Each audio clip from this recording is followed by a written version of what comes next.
শীতের কুয়াশায় ঢাকা শান্ত এক গ্রাম। সকালবেলার হালকা রোদ ঠিকঠাক নামতেও পারেনি।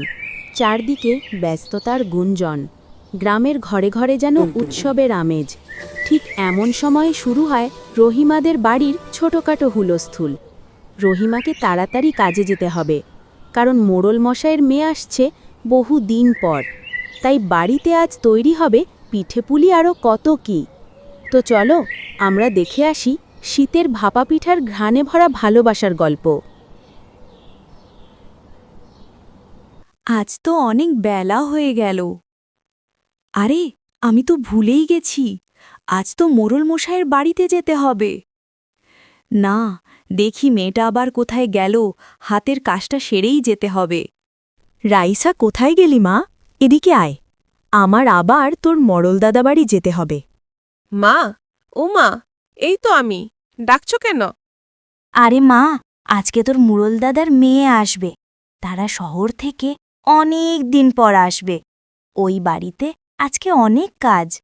চল মা, আমার হাতের কাজ শেষ, এখন আমার যেতে হবে।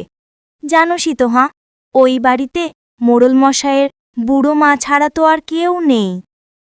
আচ্ছা মা, বুঝেছি। মনে হয় ওই বাড়ি আজকে অনেক আয়োজন। আচ্ছা মা, ওই বাড়িতে কি কি পিঠা বানাবে?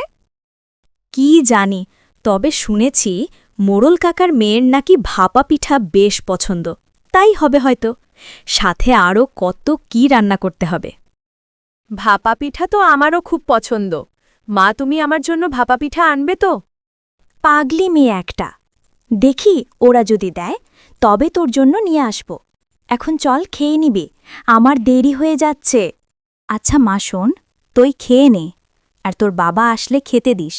আমি তোর বাবার খাবার বেড়ে রেখেছি।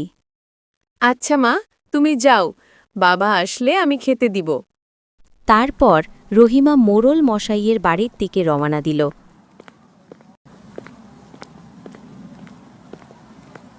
এদিকে মোড়ল মশাই চালের গুঁড়ি, গুড় ও নারিকেল নিয়ে আসে পিঠা বানানোর জন্য।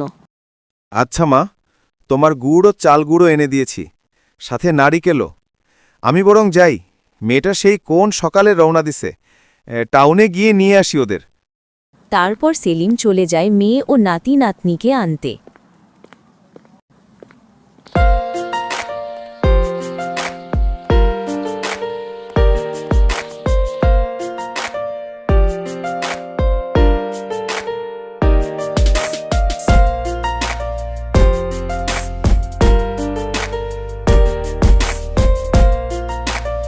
দাদি, ও দাদি, কই গো? আমি আসছি, কি করতে হবে বলো? এতক্ষণে তোর আসার সময় হইল। জানোসই তো এই বুড়ি দাদি কিচ্ছু করতে পারে না। বাড়ি ভর্তি কত কাজ, আজ কতদিন পর মেয়েটা বাড়িতে আসবে বলো তো?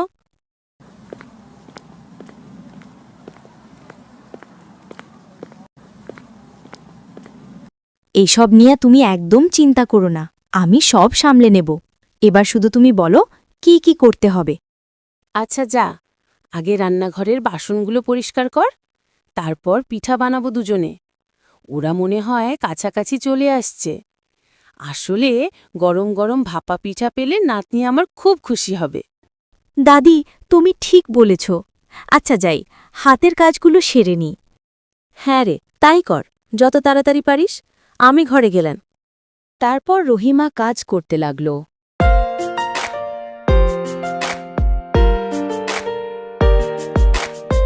পরবর্তী পর্বে আমরা দেখব মোড়ল মশাইয়ের মেয়ে ও নাতি নাতনির আগমন। তো বন্ধুরা, পরবর্তী পর্ব পাওয়ার জন্য চ্যানেলটিকে সাবস্ক্রাইব করে আমাদের পাশেই থাকো। আর হ্যাঁ, গল্পটি ভালো লাগলে লাইক, কমেন্ট ও শেয়ার করে দাও। ধন্যবাদ।